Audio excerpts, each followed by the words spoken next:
i binari della Bassa Padovana venerdì. 3 persone hanno perso la vita lungo la linea Padova-Bologna in 2 distinti incidenti dai contorni ancora poco chiari. A Battaglia Terme un treno Frecciarossa ha investito, uccidendoli, una coppia di quarantenni del luogo.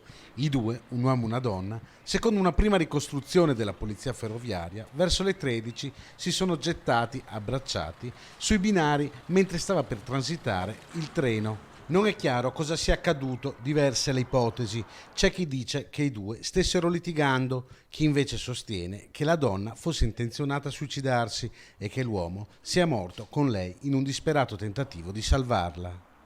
Un altro incidente era avvenuto alle 6 di mattina vicino alla stazione di Monselice, dove è stato trovato, lungo i binari, il corpo di un 38enne italiano residente nella cittadina e già noto alle forze dell'ordine. Non sono chiare le cause del decesso, di certo c'è che l'uomo non è stato investito da un convoglio.